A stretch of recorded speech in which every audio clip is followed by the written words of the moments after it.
اللہ وبرکاتہ۔ وعلیکم السلام ورحمۃ اللہ وبرکاتہ۔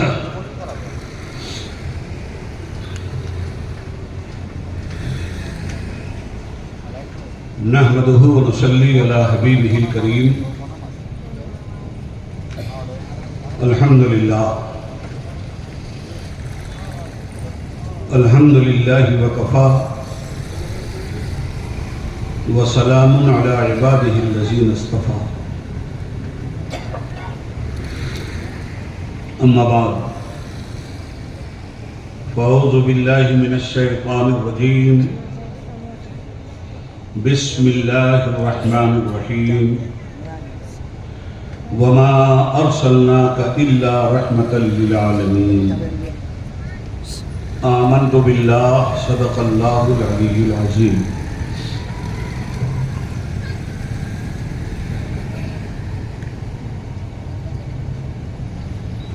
صدر اجلاس، اسلامی بھائیوں، پردہ نشین ماں اور بہنوں،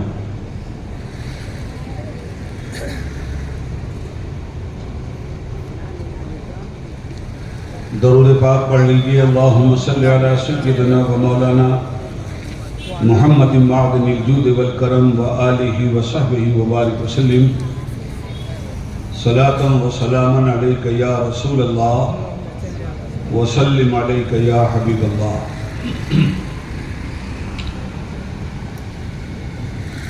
معزز سامعین بزم،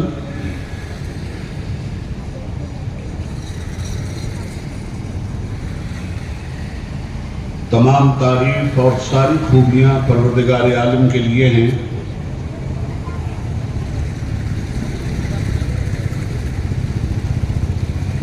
جس نے ہمارے منہ میں حمد و ثنا کے لیے زبان بخشی،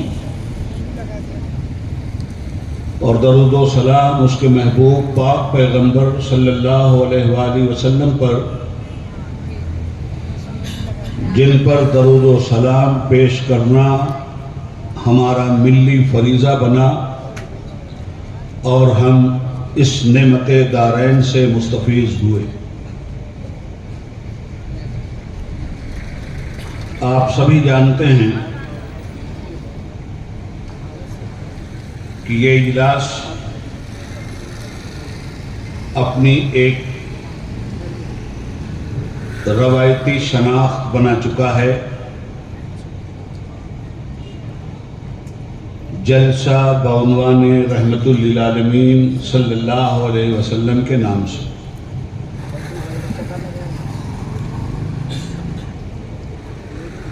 اللہ نے چاہا تو یہ اجلاس اس سرزمین پر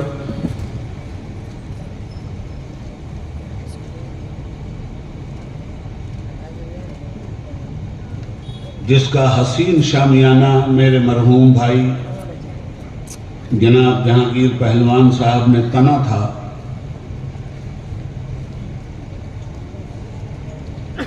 ان کی نسلوں میں منتقل ہوتا رہے گا، اور نسلاً بعد نسل اور قرناً بعد قرن اس سرزمین سے پیغام رحمت للعالمین نشر ہوتا رہے گا صلی اللہ علیہ وآلہ وسلم۔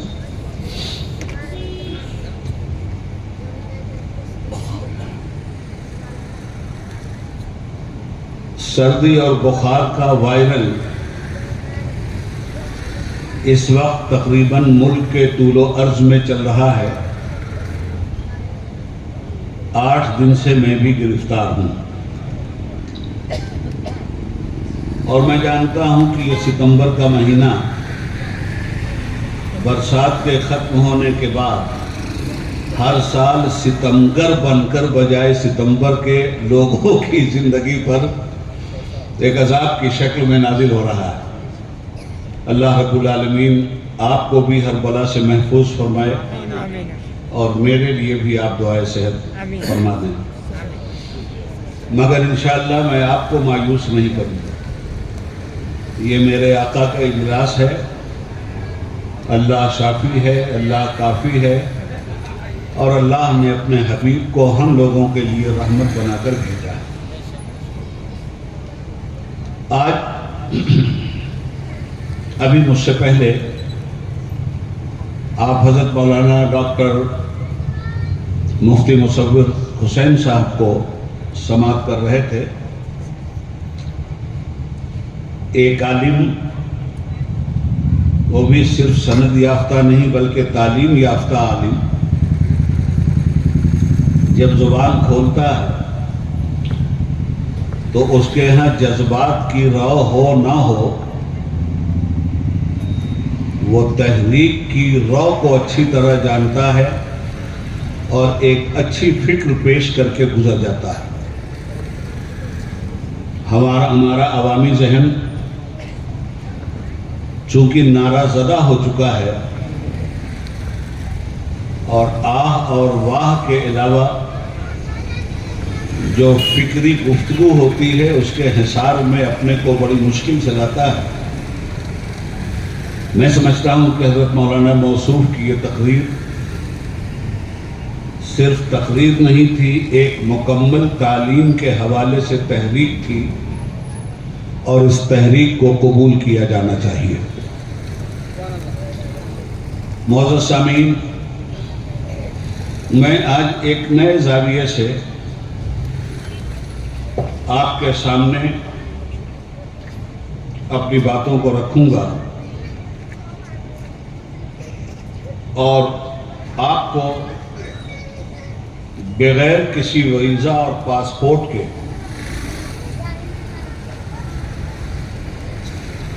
بہت دور لے جانا چاہتا ہوں۔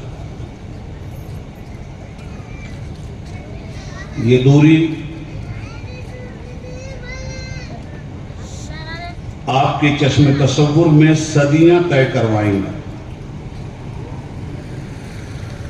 آدمی کبھی کبھی چشم تصور سے اس بلند فکر تک پہنچ جاتا ہے جو بلند فکر حجاب عظمت میں چھپی ہوئی ہوتی ہے۔ تو آج آپ کے تصور کی آنکھ کو میں بہت دور لے جا کر کوئی منظر دکھانا چاہتا ہوں۔ اس سلسلے میں 500 سال کے اندر جو ملک پیدا ہوا، میں اس ملک تک آپ کے چشم تصور کو نہیں لے جاؤں گا، بلکہ دور، بہت دور، 2، 4، 10، 100 سال دور نہیں، مکمل 1450 سال دور آپ کے چشم تصور کو لے جانا چاہتا ہوں۔ اور 1450 سال دور آپ اپنی چشم تصور کو لے جائیں اور وہاں اپنی نظر کو آپ گاڑ دیں۔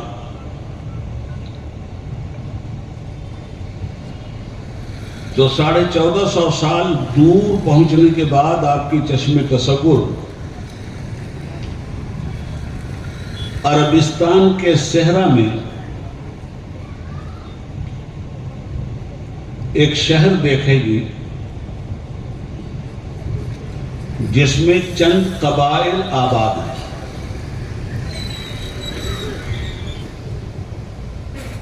اور اس شہر کا نام شہر مکہ ہے۔ اس زمانے میں جہاں وہ قبائل آباد تھے، علم کی روشنی کا دور دور تک پتہ نہیں تھا۔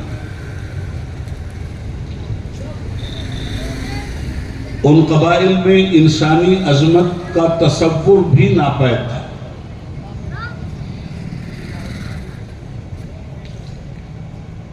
ان کے اندر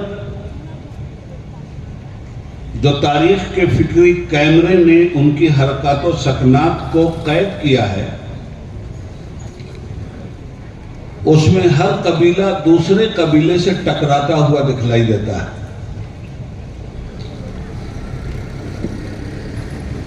ان کے پاس فخر کرنے کی جو سب سے بڑی چیز تھی اسے نسلی تفاخر کہتے ہیں. میری نسل بڑی کہ تیری نسل بڑی، میرا خاندان عظیم کہ تیرا خاندان عظیم، تیرے خاندان نے زیادہ قتل کیے یا میرے خاندان نے زیادہ قتل کیے، تیرے خاندان نے زیادہ لڑکیوں کو درگور کیا یا میرے خاندان نے زندہ لڑکیوں کا گلا دبا کر قبر کے حوالے کیا. مقابلے ہوتے تھے ان میں، اور آپ چشم تصور میں یہ مقابلہ دیکھ سکتے ہیں. کہیں جانوروں کو پانی پلانے پہ جھگڑا، اور کہیں کسی نے کسی کو قتل کر دیا تو اس سے نسلن بعد نسلن اور قرنن بعد قرنن بدلہ لینے کی اشتعال انگیزی، یہ ان کی گٹیوں میں پڑی ہوئی تھی. شراب پانی سے بھی زیادہ سستا، بیوہ عورتوں کی زندگی پر جبر، انسانیت کو رسوا کرنے پہ فخر. اگر کسی دوشیزہ کی عزت کسی نے لوٹ لی تو محفل مشاعرہ منعقد کر کے اس کی عزت کیسے کیسے تار تار کی گئی اور اس کی عصمت کے تار و پود کیسے بکھیرے گئے، یہ ساری کہانیاں بصورت شعر سنا کر داد طرب حاصل کیا جاتا ہے. چشم تصور میں اس ماحول کو رکھیے جہاں اخلاق کی جگہ بد اخلاقی ہے، ایمانداری کی جگہ بے ایمانی ہے،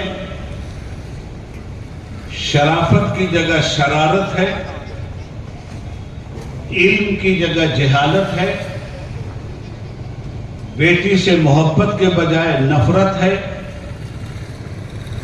عورتیں ان کی اسیر اور غلام ہیں، قانون نام کی کوئی چیز نہیں ہے، پورا ماحول جنگل راج پر مشتمل درندوں جیسا نظارہ پیش کر رہا ہے. ایسا ماحول اور ایسا سماج آج بھی ہم اپنی چشم تصور سے 1450 برس پیچھے پلٹ کر مکہ کی سنسان وادی میں دیکھ سکتے ہیں. ان حالات میں ہماری چشم تصور ایک گھر پہ جا کے ٹک جاتی ہے. اس گھر کو ہم دیکھتے ہیں کہ جہاں بربریت کے سارے بادل برس رہے ہیں، وہیں اس گھر پہ افق آسمان پہ رحمت کی گھنگھور گھٹائیں بھی مڈلاتی ہوئی دکھائی دیتی. گھر نشان زد ہو چکا ہے، اور اس گھر میں جو آنے والا ہے، اور ہم آج کی اس بزم رحمت میں جس سے آپ کی ملاقات کروانے جا رہے ہیں، وہ ان تمام خرابیوں کی کمر توڑنے والا ہے. وہ آنے والا برائی کو بھلائی میں بدلنے والا ہے، اور اس آنے والے کی بشارت اس کے آنے سے 570 برس پہلے خدا کی طرف سے دنیائے انسانیت کا مسیح بشارت دے کر گزر چکا ہے. اس آنے والے کا اعلان آدم کی آدمیت سے لے کر نوح کی نبوت تک، اور نوح کی نبوت سے لے کر عیسیٰ علیہ السلام کی رسالت تک گواہی کے طور پہ آ چکی ہے. اور اس آنے والے کا تعارف روز ازل تمام انبیاء اور رسول سے کروا دیا گیا ہے. وَإِذَا أَخَذَ اللَّهُ مِيثَاقَ النَّبِيِّينَ لَمَا آتَيْتُكُم مِّن كِتَابٍ وَحِكْمَةٍ ثُمَّ جَاءَكُمْ رَسُولٌ مُصَدِّقٌ لِّمَا مَعَكُمْ لَتُؤْمِنُنَّ بِهِ وَلَتَنصُرُنَّهُ قَالَ أَأَقْرَرْتُمْ وَأَخَذْتُمْ عَلَى ذَلِكُمْ إِصْرِي قَالُوا أَقْرَرْنَا قَالَ فَاشْهَدُوا وَأَنَا مَعَكُمْ مِنَ الشَّاهِدِينَ فمن تولى بعد ذلك فأولئك هم الفاسقون. اللہ رب العالمین نے اس آنے والے کے بارے میں جس سے ابھی ابھی آپ ملاقات عالم تصور میں تو کرتے ہی ہیں، اب دل کے ارمانوں کے جذبات جگا کر کریں گے، اس کی مقدس ذات کے تعارف اور انٹروڈکشن کے لیے روز ازل پروردگار نے 2 جلسے کیے۔ پہلے جلسے میں عام انسانوں کو بلایا، آدم علیہ السلام سے لے کر قیامت کی صبح تک جو آخری نفس پیدا ہونے والا ہے، سب کو ایک ہی جگہ جمع کیا، اور جمع کرنے کے بعد ایک خطبہ ربانی فضائے لاہوتی میں گونجتا ہے، الستو بربکم، لوگوں بتاؤ کیا میں تمہارا رب نہیں ہوں؟ سب نے جواب دیا، قالوا بلا، ہاں ہم پہچان گئے تو ہی ہمارا رب ہے۔ حکم ہوا جائے پیدا ایک ساتھ کیا ہے، بھیجیں گے نسلاً بعد نسل، اسٹیپ بائی اسٹیپ۔ جب سارے لوگوں کو ایک جگہ جمع کیا تھا تو ماں کے ساتھ ہم وہاں کھڑے تھے، ماں ہمارے ساتھ کھڑی تھی، باپ کے ساتھ بیٹا کھڑا تھا، بیٹے کے ساتھ باپ کھڑا تھا، ساری نسل انسانی ایک جگہ کھڑی ہوئی تھی اور ایک بار پیدا کی گئی تھی، اور سب سے ایک بار پوچھا گیا تھا، الستو بربکم، کیا میں تمہارا رب نہیں ہوں؟ قالوا بلا، سب نے کہا بے شک تو ہی ہمارا رب ہے۔ فرمایا پیدا کیا ایک ساتھ، بھیجیں گے اسٹیپ بائی اسٹیپ، اور اسٹیپ بائی اسٹیپ نسل انسانی کا یہ سلسلہ شروع ہوا جو قیامت تک چلتا رہے گا، اور اس کے بعد ان یوم الفصل کان میقاتا کی منزل آ جائے گی۔ میں چاہتا ہوں کہ بڑے سکون سے آپ میری باتیں سنیں۔ ایک اجلاس یہ تھا جس کو میں اجلاس عمومی کہتا ہوں، اس کے بعد رب العالمین نے دوسرا اجلاس طلب کیا، اور دوسرے اجلاس میں فرشتوں کا پہرا لگا دیا کہ اب اس اجلاس میں صرف میرے منتخب اور چنندہ بندے رہیں گے جن کو میں نے تاج نبوت و رسالت سے مشرف کرنا ہے۔ یہاں کوئی صدیق نہیں آئے گا، کوئی عمر فاروق نہیں آئے گا، کوئی عثمان غنی نہیں آئے گا، کوئی مولا علی نہیں آئے گا، کوئی صحابی نہیں آئے گا، کوئی تابعی نہیں آئے گا، کوئی غوث نہیں آئے گا، کوئی خواجہ نہیں آئے گا، نتھنگ، کسی کی بھی آمد نہیں ہوگی۔ نورانی پہرا لگا دیا گیا کہ یہ بزم خاص ہے۔ اور یہ بزم خاص کیا تھی مسلمانوں؟ خدا خود میرے مجلس بود، اندر لامکا خسرو، محمد شمع محفل بود، سب جائے کہ من بودم۔ اس خصوصی مجلس میں رب العالمین کی صدارت ہے۔ 1,24,000 کم یا زیادہ انبیاء اور رسول کی جلوہ گری۔ ذرا چشم تصور میں یہ اجلاس تو آپ دیکھیں، آپ کو دکھلائی دے گا کہ چشم تصور میں یہ نورانی اور کیف پرور اجلاس کس طرح ہمارے وجدان کو متاثر کرتا ہے، اور ہماری روح کو کس طرح اوج ثریا پہ لے جا کر ستاروں کو شرمندہ ہونے کا باعث بناتا ہے۔ حضرات گرامی، جب یہ مجلس ہوئی تو پروردگار نے خطبہ صدارت پڑھا، اور خطبہ صدارت میلاد مصطفیٰ کے لیے پڑھا گیا۔ خطبہ صدارت رحمت عالم کے لیے پڑھا گیا۔ خطبہ صدارت اس عبقری ذات کی تائید و حمایت و توثیق کے لیے پڑھا گیا جو ذات مکہ کے ان قبائل کی جہالت کے جہالی جال کو، تار و پود کو بکھیر کر علم و معرفت خداوندی کی روشنی پیدا کرنے والی تھی، اس ذات کا تعارف سب سے پہلے اپنے انبیاء و رسول سے کروایا گیا۔ یاد کرو اس وقت کو جب رب العالمین نے اپنے نبیوں کے سامنے خطبہ صدارت دیا۔ اس میں تصور کو آپ روز ازل پہ لے جا کر ٹکائیں اور دیکھیں کہ کیسا روح پرور منظر ہے۔ آج کے جلسے میں کوئی معمولی لوگ نہیں، چنے ہوئے سلیکٹڈ لوگ ہیں جنہیں نبی کہتے ہیں اور رسول کہتے ہیں۔ آج ان کا کوئی صحابی وہاں موجود نہیں، آج ان کی امت کا کوئی غوث، کوئی خواجہ، کوئی قطب وہاں موجود نہیں۔ آج صرف انبیاء کرام ہیں اور ان کا پروردگار ہے۔ اور پروردگار اب اپنا پریزیڈنشیل ایڈریس دنیا کے سامنے پیش کرتا ہے جو قرآن کریم کی سورہ آل عمران میں درج ہے۔ یاد کرو اس وقت کو جب اللہ رب العالمین نے اپنے نبیوں سے ایک وعدہ لیا، میثاق۔ وعدہ کیا لیا؟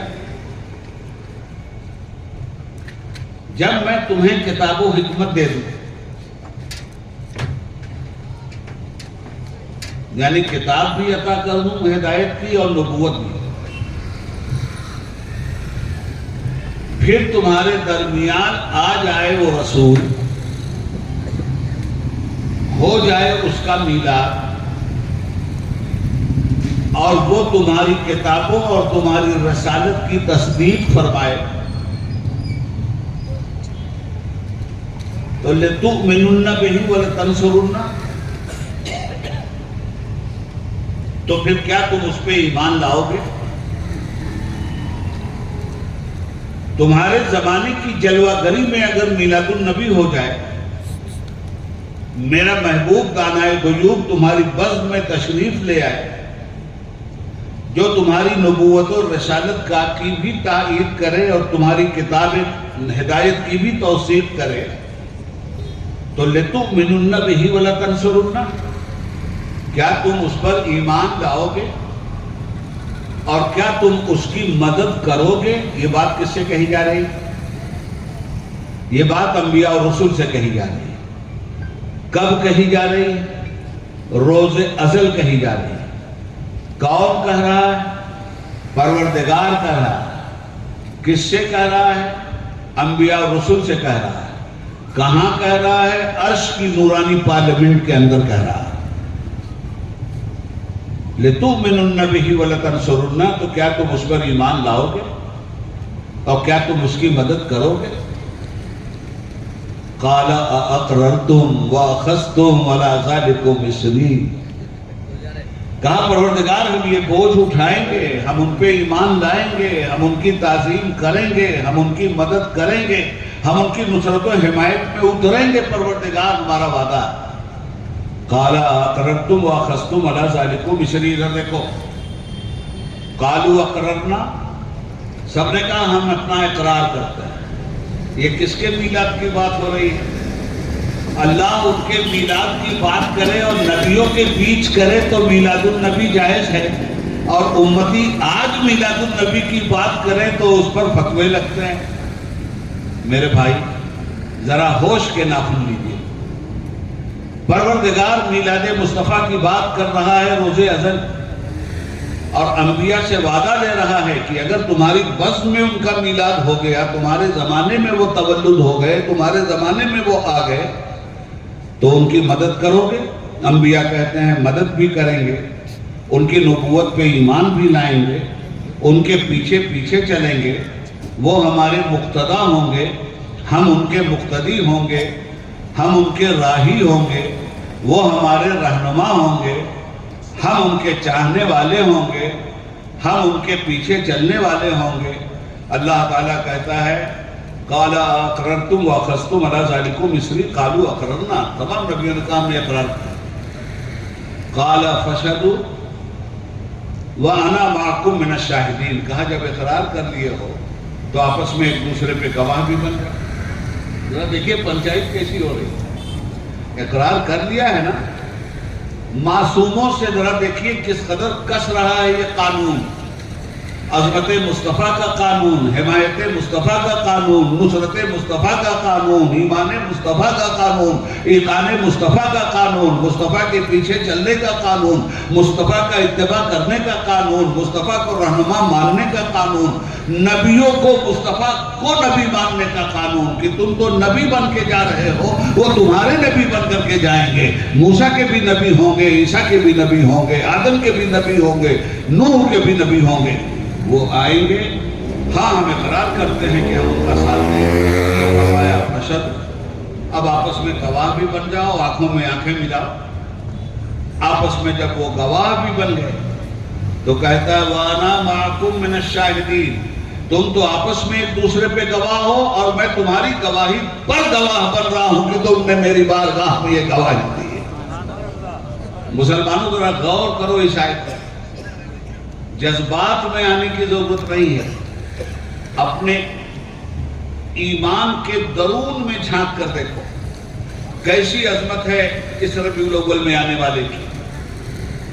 فمن تولی بعد ذلک فاولئک هم الفاسقون، ایک دفعہ اور آئی قرآن کی اور بڑی زبردست دفعہ آئی، جب سب نے وعدہ کر لیا، سب ایک دوسرے پہ گواہ ہو گئے کہ بات کس کی ہو رہی ہے، کس کی آمد کی بات ہو رہی ہے، 12 ربیع الاول کو کس کی آمد ہوئی، میلاد کس کا ہوا اور کس کو بھیجنے کی بات کی جا رہی ہے، روز ازل میثاق کس کے لیے لیا جا رہا ہے، کیسی حد بندی کی جا رہی ہے، اور یہ ساری حد بندی کے بعد فرماتا ہے فمن تولی بعد ذلک، یاد رکھنا اگر کوئی اپنے وعدے سے پھر گیا فاولئک هم الفاسقون، تو اس کا نام فاسقوں کے رجسٹر میں درج کر دوں گا۔ یہاں سے خیال رہے ایک بات کا کہ یہ آیت نبیوں کے لیے نہیں، اگر تم میں سے کوئی الٹا پھر گیا ماننے سے، اگر اس نے انکار کر دیا تو میں اس کا نام فاسقوں کے رجسٹر میں لکھوں گا۔ یہ بات نبیوں کے لیے نہیں کہی جا رہی، نبیوں کے ذریعے نبیوں کی امتوں سے یہ بات کہی جا رہی ہے کہ ہر نبی جا کے میلاد پڑھے گا میرے مصطفیٰ کا، تمہارے سامنے میلاد پڑھے گا ہر نبی، اور ہر نبی یہ بتائے گا کہ وہ آئیں گے تو ہم بھی انہی کے پیچھے چلیں گے، اور ہر نبی انتظار کرتا رہا ان کا آنے کا۔ ابن حجر اسقلانی جیسے محدثین نے اسے روایت کیا جسے میں کوٹ کر رہا ہوں، ہر نبی انتظار کرتا رہا ان کے آنے کا، مگر وہ نہیں آئے۔ انتظار کی گھڑیاں جب ان کی ختم ہوئی، جانے لگے تو اپنے نسلوں سے کہہ گئے کہ میں تو جا رہا ہوں، آئے ہوتے تو میں مدد کرتا، مگر تم یاد رکھنا اے نوح کی امت، جتنے بھی بچے کھچے ہو، میں تو جا رہا ہوں، ابھی تو کلمہ لا الہ الا اللہ نوح نجی اللہ پڑھ رہے ہو، مگر جب وہ آ جائیں گے، وہ اگر آتے تو میں بھی لا الہ الا اللہ محمد الرسول اللہ کہتا، مگر میں تو انتظار کرتے کرتے جا رہا ہوں، مگر چشم تصور میں ان کا آنا دیکھ رہا ہوں، اگر تمہاری خوش قسمتی سے تمہارے زمانے میں آ جائیں تو صرف لا الہ الا اللہ نوح نجی اللہ کہنا کافی نہیں ہوگا، جب تک لا الہ الا اللہ محمد الرسول اللہ نہیں کہو گے تمہارا ایمان مکمل نہیں ہو سکتا۔ تو ہر نبی نے دنیا سے جانے کے وقت اپنی امتوں کو میلاد مصطفیٰ کی بشارت سنائی، وہ آنے والے ہیں، اور جب آئیں تو ان کے پیچھے چلنا۔ اور آپ قرآن کریم میں پڑھتے ہیں الذین آتیناہم الکتاب یعرفونہ کما یعرفون ابناءہم وَإِنَّ فَرِيقًا مِّنْهُمْ لَيَكْتُمُونَ الْحَقَّ وَأَنْتُمْ لَا تَعْلَمُونَ کہ یہ لوگ ہیں میرے مصطفیٰ، آپ کو اپنی اولاد کی طرح پہچانتے ہیں، جس طرح ایک باپ اپنی اولاد کو جانتا ہے کہ میرا بیٹا ہے، اسی سچائی کے ساتھ یہ یہود و نصارہ جانتے ہیں کہ آپ اللہ کے نبی ہیں، مگر ان کی ثقافت ازلین ہے، کلمہ پڑھنے سے روک رہی ہے۔ اس لیے کہ عیسیٰ علیہ السلام بتا کے گئے، موسیٰ علیہ السلام سمجھا کے گئے، یونس علیہ السلام فرما کے گئے، یوسف علیہ السلام بشارت دے کر گئے۔ کوئی نبی ایسا نہیں تھا جس نے آپ کے مصطفیٰ کا میلاد نہ پڑھا۔ میلاد میں ہوتا کیا ہے، میلاد کا مطلب کیا ہے، اس کو بھی سمجھ لو۔ میلاد کا مطلب ہے نبی اکرم صلی اللہ علیہ وسلم کی زندگی کے احوال، ان کی عبادت، ان کا اخلاق، ان کا عقیدہ، ان کا ایمان، ان کی محنت، ان کی مشقت اور ان کی دینی خدمات کا تذکرہ، اس کا نام ہے میلاد۔ جس کا میلاد، میلاد النبی، نبی کا میلاد۔ تو نبی کے میلاد کا مطلب کیا ہوا؟ تذکرہ مصطفیٰ، خدمت مصطفیٰ، ایمان مصطفیٰ، اخلاق مصطفیٰ، اعمال مصطفیٰ، احوال مصطفیٰ، کردار مصطفیٰ، اس کو بیان کرنے کا نام ہے میلاد۔ اب آپ بتائیے کہ اس سے بھی بہتر کوئی چیز امت کی ہدایت کے لیے ہو سکتی؟ تو حضرات گرامی، اس طرح سے میلاد کا تذکرہ ہوتا رہا۔ اب جب سب سے اخیر میں آنا ہوا تو جس ماحول میں وہ اتارے گئے اور انبیاء کرام آئے فلسطین کی سرزمین پر، ایک بات اور بتاؤں آپ کو،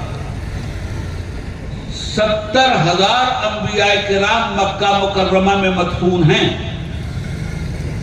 کتنے؟ 70,000 انبیاء کرام مکہ مکرمہ میں ہیں. 399 انبیاء کرام کے بارے میں محدثین نے لکھا ہے کہ وہ خانہ کعبہ اور مطاف کے اندر ان کے مزارات. 399 اور 70,000 انبیاء کرام مکہ مکرمہ کے حصار کے اندر مدفون ہیں. یہ کیوں بھائی؟ ہر نبی، ایک بات اور ذہن میں رکھیے گا خوب اچھی طرح سے، میں جذباتی تقریر نہیں کر رہا ہوں، گفتگو ایسی کر رہا ہوں جو دل دماغ میں آسانی سے اتر جائے. دیکھیے یہ 70,000 انبیاء کرام مکہ کیوں چلے آئے؟ ہر نبی نے بتایا کہ میلاد مصطفیٰ ہوگا. کہاں ہوگا؟ مکہ میں ہوگا. کائنات کی سینٹرل دھرتی پہ ہوگا. یہ بات ہر نبی کو معلوم تھی اور ہر نبی انتظار میں رہا.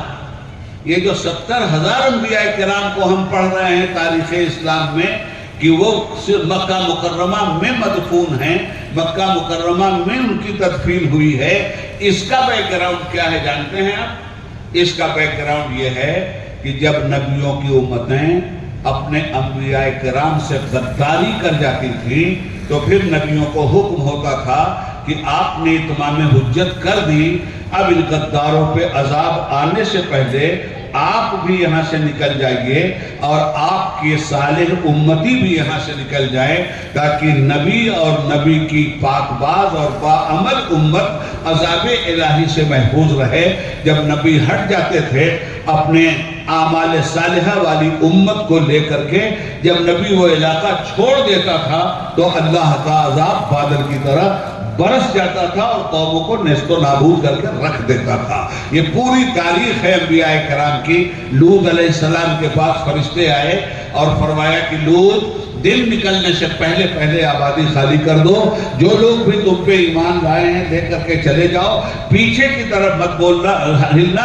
یہ غدار جو تم سے غداری کر چکے ہیں ہم منٹوں میں ان کا تیا پاچا کر دیں گے. اور دنیا نے دیکھا کہ یہ چھوٹے چھوٹے کنکر جو ان پہ بم کی طرح برسے، سب کی تباہی اور بربادی ہو گئی. پیغمبر آرام سے نکل گئے. نوح علیہ السلام سے فرمایا گیا کشتی میں بیٹھ کر اپنے امتیوں کو لے کے چلے جائیے. پوری قوم غداری کے نتیجے میں برباد کر دی گئی.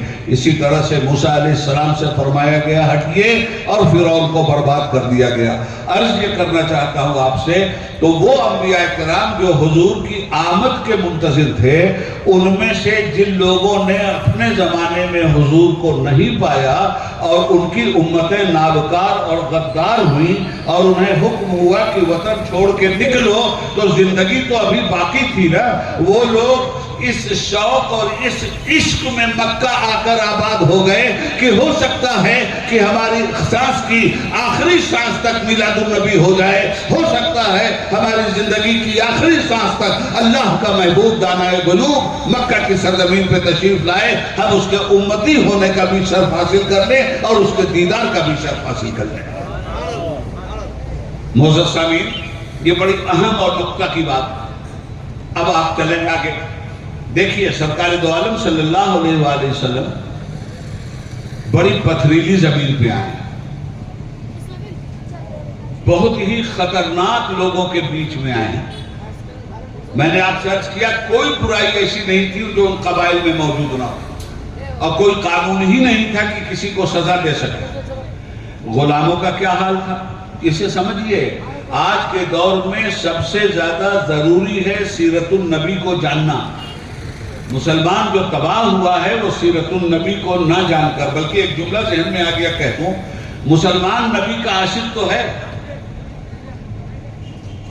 مگر نبی کی سیرت پہ چلنے میں بہت کمزور ہے.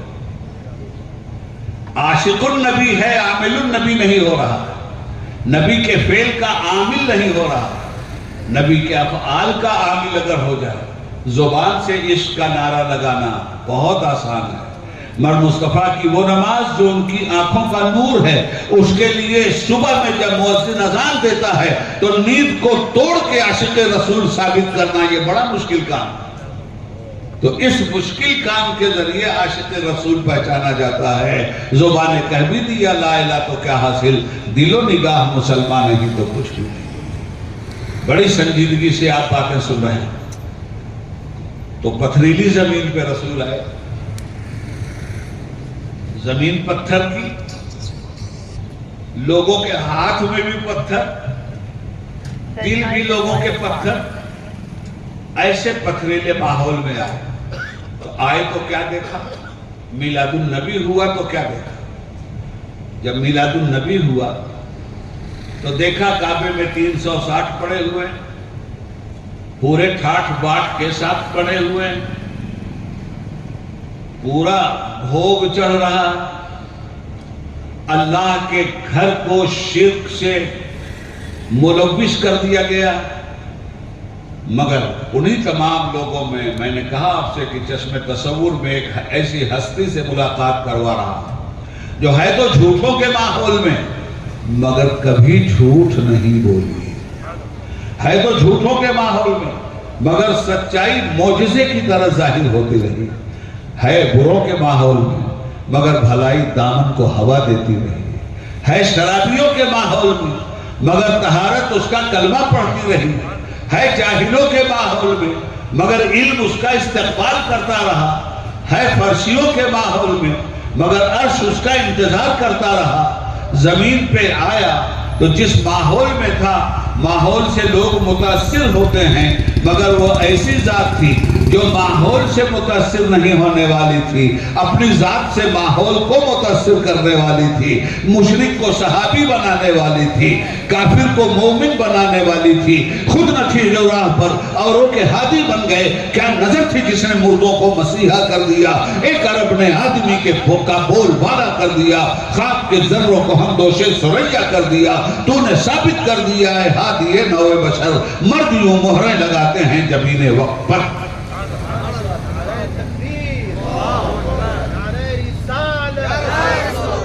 ایسے ماحول میں میرے مصطفیٰ آ رہے ہیں. ہم کیوں نہ میلاد النبی منائیں؟ میلاد النبی نے ہمیں ثمرات کیا بخشے ہیں ذرا اسے تو دیکھیے. آیا کون؟ اور حضرات اب ذرا تقریر ایک دوسرا رخ لیتی ہے. ایسے ماحول میں کام کرنا کتنا مشکل ہے. یہ جو ہمارے یہاں لوگ تبلیغ الاسلام کر رہے ہیں، یہ تبلیغ الاسلام کہاں کر رہے ہیں؟ یہ جو دعوت اسلامی بنی ہے یا سنی دعوت اسلامی بنی ہے، کس کے اندر جا کے تبلیغ کر رہے ہیں؟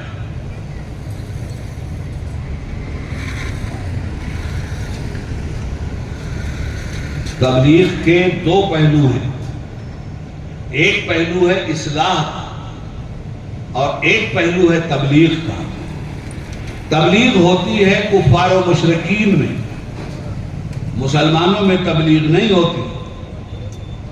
تبلیغ کہاں ہوتی ہے؟ کفار و مشرکین میں. قرآن اس تبلیغ کے لیے کیا کہتا ہے داعیوں سے؟ اے اسلام کے داعی ہونے کا دعویٰ کرنے والوں، اے داعیان اسلام، تمہیں دعوت تبلیغ کا حکم ہم دے رہے ہیں.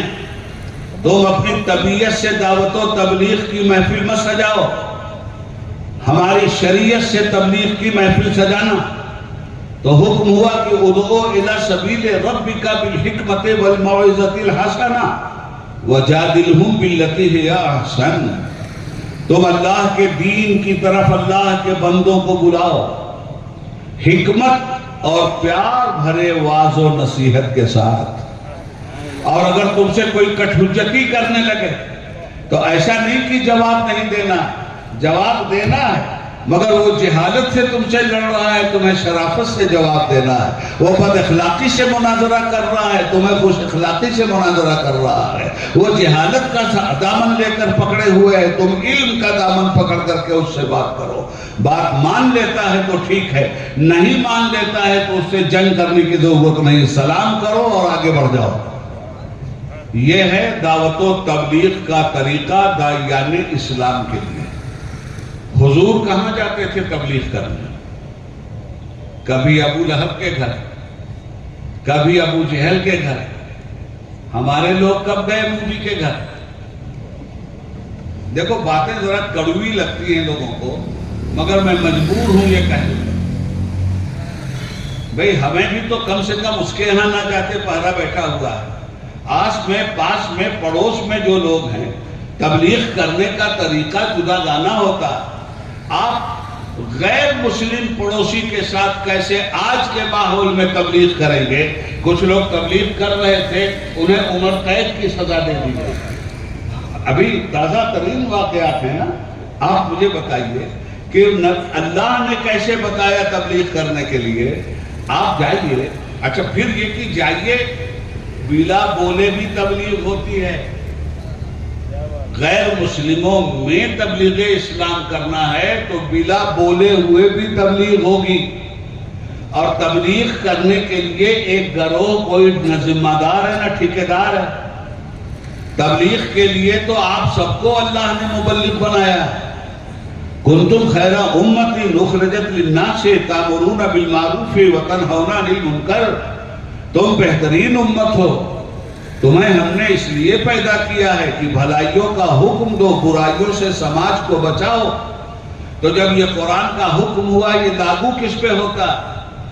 صرف مولوی مولانا پر، صرف پیر صاحب پر، یا عام مسلمان پر؟ یہ ہر اس مسلمان پہ لاگو ہوتا ہے جس نے کلمہ حق لا الہ الا اللہ محمد رسول اللہ پڑھا۔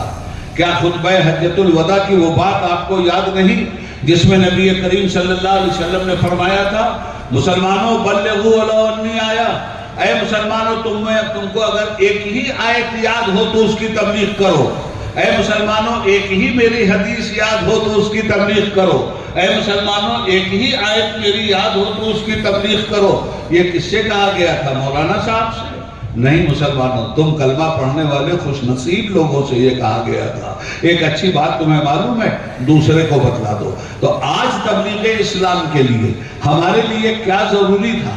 تبلیغ کے لیے دو فیلڈ ہے ہمارے سامنے، ایک فیلڈ ہے مسلمانوں کی اور ایک فیلڈ ہے غیر مسلموں کی۔ مسلمانوں میں تبلیغ دین نہیں ہوگی، مسلمانوں میں تو تبلیغ دین ہو گئی ہے تب یہ کلمہ پڑھ رہے ہیں۔ اگر تبلیغ دین نہیں ہوئی ہوتی تو تبلیغ دین آپ کرتے۔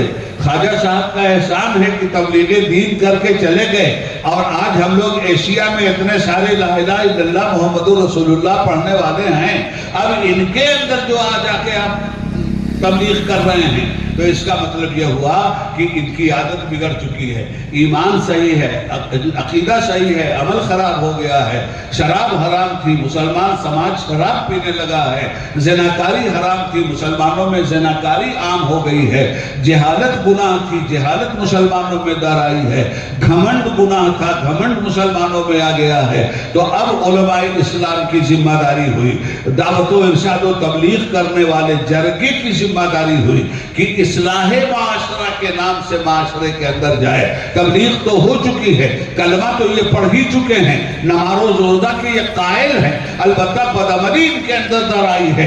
اس لیے اس بدعملی کو نکالنے کے لیے اصلاح معاشرہ کی ضرورت ہے، جگہ جگہ کیمپ لگانے کی ضرورت ہے، مگر صرف اتنی ضرورت سے آپ خدا کے ہاں بچ نہیں سکتے، اس لیے کہ ایک بہت بڑا طبقہ ایسا ہے جو لا الہ الا اللہ کا منکر ہے، جو محمد رسول اللہ کا منکر ہے۔ جس طرح صحابہ کی ذمہ داری تھی کہ وہ ان تک پہنچ کر اسلام کو پیش کریں، اہل بیت کی ذمہ داری تھی کہ ان تک پہنچ کر کے وہ اسلام کو پیش کریں، ایسے ہی آج کے پیروں کی بھی یہی ذمہ داری بنتی ہے، آج کے مولویوں کی بھی یہی ذمہ داری بنتی ہے، آج کے جماعت و جماعتیوں کی بھی یہی ذمہ داری بنتی ہے۔ اس لیے کہ نائب رسول اللہ ہونے کا جھنڈا آپ اٹھا کے چل رہے ہیں، قوم آپ کو نائب رسول اللہ مان رہی ہے، قوم آپ کو دینی رہنما مان رہی ہے، مگر آپ کہاں جا رہے ہیں ان کے پاس؟ آپ نے کون سا لٹریچر ان کے لیے تیار کیا؟ آپ نے کون سی فیلڈ ان کو اپنانے کے لیے تیار کی؟ وہ تو اب آپ کو برباد ہی کرنے کے لیے کھڑے ہوئے ہیں۔ آپ اولیاء اللہ کو اگر وہ تکلیف دے تو کون سی بڑی بات ہے؟ وہ تو جو مسلمان عمل سے ناکارہ مکمل ہو چکا ہے، اسے بھی مسلمان کی حیثیت سے برداشت کرنے کے لیے تیار نہیں ہے۔ تو ایسی صورت میں یہ پتھر پگھلنا کیسے چاہیے، ایسی صورت میں یہ ماحول بدلنا کیسے چاہیے، ایسی صورت میں اس ماحول میں راستہ دین اور رحمت کا نکالنا کیسے چاہیے، وہ راستہ میرے رسول نے نکالا تھا۔ اس کے بعد صحابہ اسی راستے پہ چلے تھے، اہل بیت مصطفیٰ اسی راستے پہ چلے تھے، اولیاء کاملین اسی راستے پہ چلے تھے، تابعین اور تبع تابعین اسی راستے پہ چلے تھے، ارشاد و مصلحین اسی راستے پہ چلے تھے۔ ان تمام مخلصین کی زندگی آپ کے سامنے ہے، انہوں نے بھی اپنے ماحول کو متاثر کیا تھا۔ تو آج غیر مسلموں کو اپنے ماحول سے متاثر کرنے کے لیے ہم تو دیکھ رہے ہیں آپ ان کے ماحول سے متاثر ہو رہے ہیں۔ اب تو آپ کا یہ سلام بھی گیا، اب تو آپ کو جھکنے میں بھی دیر نہیں لگتی، آپ کو تو اب یہاں بھی لگانے میں دیر نہیں لگتی، آپ کو تو اب کلمہ شرک بولنے سے بھی آپ پرہیز نہیں کرتے ہیں، آپ تو کلمہ کفر بھی بولتے ہیں۔ آپ کیا نہیں کر رہے ہیں، گویا کفر کا تاثر آپ نے قبول کیا ہے، کفر نے اسلام کا تاثر آپ کے حوالے سے قبول نہیں کیا ہے۔ تو دھیرے دھیرے نسلیں آپ کی برباد ہوں گی، دھیرے دھیرے کفر کی کالی بدلی چھائے گی اور شرک کے ساون بھادوں برسیں گے، قبل اس کے کہ یہ سب کچھ ہو جائے اور ارتداد کے لیے آپ کی نسلوں کو کھڑا کر دیا جائے۔ آپ کے لیے چند ضروری باتیں عرض کرنا چاہوں گا۔ آپ بھی تبلیغ اسلام کر سکتے ہیں، آپ کے پڑوس میں بھی غیر مسلم ہے، اس کے ساتھ آپ کی تبلیغ اسلام کیا ہوگی؟ اس کے ساتھ آپ اپنے مصطفیٰ کی حدیثوں کو پڑھیں گے کہ غیر مسلموں کے ساتھ رسول اللہ کا کیا تعلق تھا، غیر مسلموں کے ساتھ رسول اللہ کی کیا سنت ہے، غیر مسلموں کے ساتھ رسول پاک کا کیا طریقہ کار تھا۔ آپ ان کے ساتھ وہ طریقہ کار اپنا لیجئے، آپ کے اوپر کوئی بلڈوزر نہیں چلائے گا، آپ کی کوئی موب لنچنگ نہیں کرے گا، اس لیے کہ ایک زمانے تک موب لنچنگ مکے کی دھرتی پہ ہوئی تھی، مگر جو موب لنچنگ کر رہے تھے وہی انسانیت کی جان کی حفاظت کرنے کے لیے کھڑے ہوئے تھے۔ جو بتوں کے عشق میں مصطفیٰ کو مکہ سے نکال رہے تھے وہی مصطفیٰ کے عشق میں بتوں کو کعبہ سے نکال رہے ہیں۔ ہم نے تو چشم تصور میں یہ دیکھا ہے، آپ بھی چشم تصور میں یہ انقلاب آتے ہوئے دیکھیے۔ کیسے یہ انقلاب آیا تھا؟ زبان مسلمان ہو گئی تو کون سی بڑی بات ہے، آنکھوں کو مسلمان بنا لیجئے، آپ کا پڑوسی غیر مسلم بھی آپ کے ساتھ کھڑا ہو جائے گا۔ کان کو مسلمان بنا لیجئے، آپ کا غیر مسلم ساتھی بھی آپ سے متاثر ہو جائے گا۔ اللہ کے حبیب فرماتے ہیں تمہارے پڑوسی کا تم پر حق ہے، بیمار ہے تو اس کے لیے دوا لے آؤ، اگر تمہارے پاس پیسہ ہے تو تم اس کی مدد کرو۔ یہی میلاد النبی، یہی ہے اصل میلاد، یہی ہے جو میں کہہ رہا ہوں آپ سے۔ اسی لیے میلاد النبی ہم مناتے ہیں اور اسی لیے میلاد النبی کو ہم مرحبا کہتے ہیں کہ ہمارے آقا آپ تشریف لے آئے، انسانیت کا بھلا کس طرح سے ہوا ہے۔ سرکار فرماتے ہیں اپنے پڑوسی پہ رحم کرو، سرکار فرماتے ہیں اپنے پڑوسی کا حق ادا کرو۔ کیا حق ہے؟ بیمار ہے تو اس کی عیادت کر لو، اگر روپیہ پیسہ نہیں ہے، غریب ہے تو اس کے لیے کھانے پینے رہنے سہنے کا انتظام کر دو۔ یہ کس سے کہہ رہے ہیں؟ ہم مسلمانوں سے کہہ رہے ہیں۔ صحابہ کہتے ہیں کہ حضور نے پڑوسیوں کے حقوق اتنی شدت کے ساتھ بیان کیے کہ ہمیں یہ ڈر لگتا تھا کہ کہیں آیت الہی نازل نہ ہو جائے کہ پڑوسیوں کا وراثت میں بھی حصہ ہے جس طرح تمہارے بچوں کا حصہ ہے۔ آپ بتائیے تو صحیح۔ اب میں پوچھنا چاہتا ہوں، کیا حضور کی حدیث یہ ہے کہ شرط یہ ہے کہ مسلمان پڑوسی ہونا چاہیے، پڑوسی کی مدد کرو، شرط یہ ہے کہ مسلمان ہونا چاہیے؟ کہیں بھی آپ حدیث میں نہیں دکھلا سکتے۔ پڑوسی کی مدد کرو تو پڑوسی غیر مسلم بھی ہو سکتا ہے۔ یہاں اسلام کا اجول چہرہ پیش کرنے کا جتنا بہترین موقع ہے نہ پاکستان میں ہے، نہ ایران میں ہے، نہ عربستان میں ہے۔ ابھی دنیا کی کوئی زمین ایسی نہیں جو اتنی زرخیز ہو اسلام کے لیے جو ہندوستان کی دھرتی ہے، مگر میلاد مصطفیٰ سے ہم نے کوئی سبق حاصل نہیں کیا۔ میلاد کی محفلیں تو ہم ہر سال سجاتے ہیں، نعرے بھی لگتے ہیں، کھانا بھی ہوتا ہے، کھا کے لوگ چلے بھی جاتے ہیں۔ اب تو اتنے بے غیرت ہو چکے ہیں مسلمان کہ کھانے کے لیے ہزاروں کی شکل میں چلے آتے ہیں میلاد النبی کا کھانا کھانے کے لیے، مصطفیٰ کی آمد کے نام پہ کھانا کھانے کے لیے، مگر مصطفیٰ کا فرمان سننے کے لیے یہ مسلمان ان مجلسوں میں نہیں آتا ہے، کھاتا ہے اور سرک جاتا ہے۔ مجھے کیا امید اس مسلمان سے جو اذان سنتا ہے اور مسجد کے دروازے سے سرک جاتا ہے؟ ایسا مسلمان کہاں سے انقلاب لائے گا؟ ایسا مسلمان کہاں سے اپنی اگلی نسلوں کو بچا پائے گا. تو یہ میلاد مصطفیٰ کی محفلیں اسی لیے آپ کو بیدار کرنے کے لیے رکھی جاتی ہیں کہ آپ اس میں اپنے آقا کا تذکرہ سنیے, ان کی رحمت سنیے. وہ پڑوسی کے لیے کہتے ہیں اپنے پڑوسی کی مدد کرو. اب میں آپ سے یہ کہنا چاہتا ہوں کہ پڑوسی آپ سے نفرت کرتے ہیں, پڑوسی آپ کے مذہب کے ماننے والے نہیں ہیں. آپ کس طرح سے پڑوسیوں کا دل موہ سکتے ہیں؟ ایک پڑوسی اگر آپ کا کہیں ایکسیڈنٹ ہو گیا ہے اور وہ نام مسلم پڑوسی ہے اور آپ کو اگر خبر ہوئی تو گھر میں نہیں بیٹھے رہنا چاہیے, آگے بڑھ کر اسے اپنے کندھے پہ اٹھا کے ہاسپٹل پہنچانا چاہیے. اسے بلڈ کی ضرورت ہے, اس کے ماں باپ بعد میں آئیں گے, بلڈ ابھی چاہیے اسے, آپ اپنا بلڈ پیش کر دیجئے. جب یہ ہے یہ وہ طریقے تبلیغ ہے جو دوسرے کو متاثر کر کے اسلام کی طرف لاتی ہے. میں آپ سے صحیح کہتا ہوں کہ ہم لوگ جو اسٹیج سجا رہے ہیں اور جس طرح کی مارا ماری ہمارے اسٹیجوں پہ ہو رہی ہے, جس طرح سے الگ الگ پھوٹے گاڑ گاڑ کر کے صرف اپنی بات کی جا رہی ہے, کاش میرے مصطفیٰ کی بات کی گئی ہوتی, اپنے کو دفن کر کے کی گئی ہوتی تو انقلاب آ چکا ہوتا. مگر افسوس یہ ہے کہ اپنی خانقاہ کو آگے رکھ کے بات کی جاتی ہے, اسلام کو آگے رکھ کے بات نہیں کی جاتی. اپنے مدرسے کو آگے رکھ کے بات کی جاتی ہے, اسلام کو آگے رکھ کے بات نہیں کی جاتی. اپنی جماعت کو آگے رکھ کے بات کیا جاتا ہے, اسلام کو آگے رکھ کر کے بات نہیں کیا جاتا.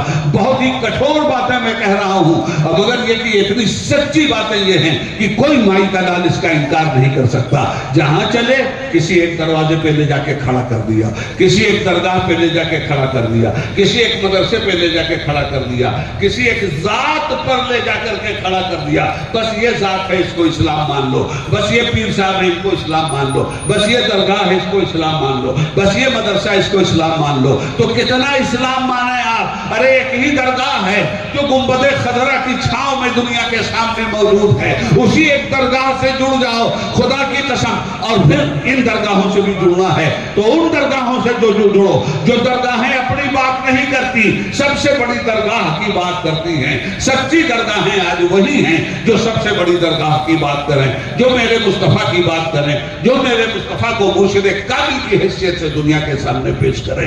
مدینہ تک جانے کا راستہ ہی بند ہو جاتا ہے. کوئی اس شہر تک جا کے رک گیا, کوئی اس شہر تک جا کے رک گیا, کوئی اس خانقاہ تک جا کے رک گیا, کوئی اس پیر صاحب کے ہاں جا کے رک گیا, کوئی اس ذات کے ہاں جا کے رک گیا.